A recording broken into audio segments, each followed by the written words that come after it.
ভগবানই আমার সেই যমুনায় নৌকা বিলাস করলেন কেন? যমুনাকে কথা দিয়েছিলেন। যমুনাকে কথা দিলেন কবে?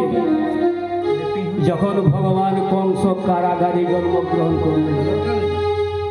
কংস কারাগারে যখন জন্মগ্রহণ করলেন, পিতা বসুদেব ভগবানকে মস্তকে করে নিয়ে যাচ্ছে যমুনার ওপার।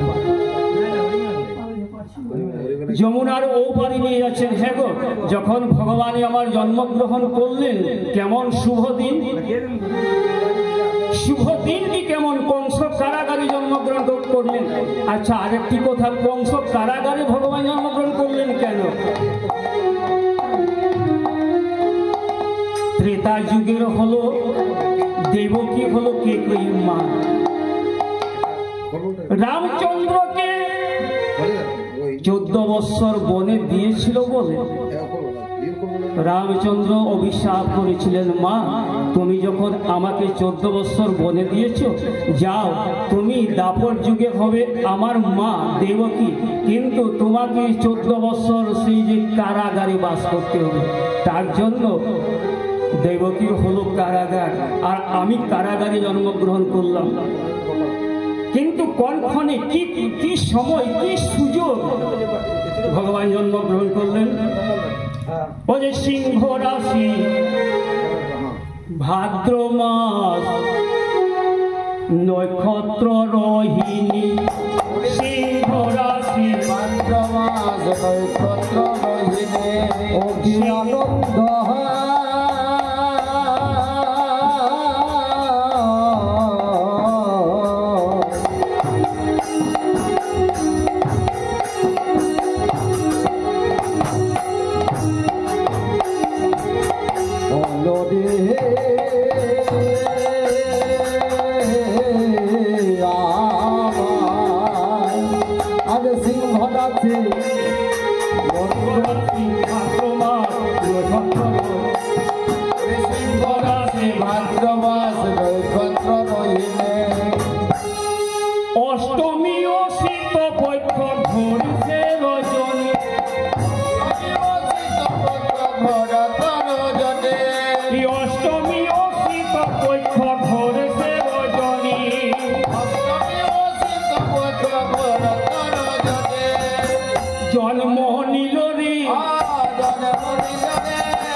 এদিকে আনন্দ হলে হবে কি, কিন্তু মা বাবা তো কাঁদছে। কারাগারে জন্ম হলো বলে মা বাবা কাঁদছে। মা বাবা কি কাঁদে? কাঁদবে না কেন? একটি একটি করে 6টি পুত্রকে দুষ্ট কংস মেরে ফেলেছে, তার জন্য কাঁদছে। আচ্ছা বলো বাবা, সপ্তম গর্ভের ছেলে কি হলো? সপ্তম গর্ভের ছেলে যোগ মায়ার দ্বারাই চালানো হয়েছিল, চালান করা হয়েছিল। ঠিক আছে, কোথায় চালান তো করেছে, কিন্তু কোথায়?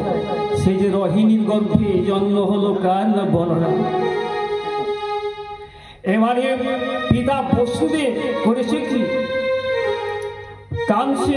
এমন সময় আকাশ বাণী হলো কি, বাবা তুমি কেঁদো না, কাঁদবার কোনো প্রয়োজন নেই। এই সময় খুব সুযোগ, একটি সুযোগ কি, ওপারে জন্মগ্রহণ করেছে একটি কন্যা। কার ঘরে? মা যশোদার ঘরে। যশোদার গর্ভে একটি কন্যা জন্মগ্রহণ করেছে। আমাকে ওপারে নিয়ে চলো, আর সেই কন্যাকে তুমি এপারে নিয়ে আসো। পিতা বসুদেব সেই ভগবানকে কোলে করে নিয়ে চলে যাচ্ছে কিন্তু পূর্ণ যমুনা জল ওপারে যাবে কি করে? যমুনা পার হতে পারবো না এই কথা মনে করি বসুদেব দাঁড়িয়ে আছে। ভগবান মনে মনে চিন্তা করলেন কি, আমি যদি বাবার ভয় না ভেঙে দিই তাহলে মনে হয় কি বাবা ওপারে যেতে পারবে না। যোগমায়াকে ডাকলো, যোগমায়া তুমি একটি কাজ করো, কি আমার বাবার ভয় ভেঙে দে। যোগমায়া বললেন কি, একটি শিগালের মূর্তি ধারণ করলেন। ওই যে ও কুলেতে বসো ভাবি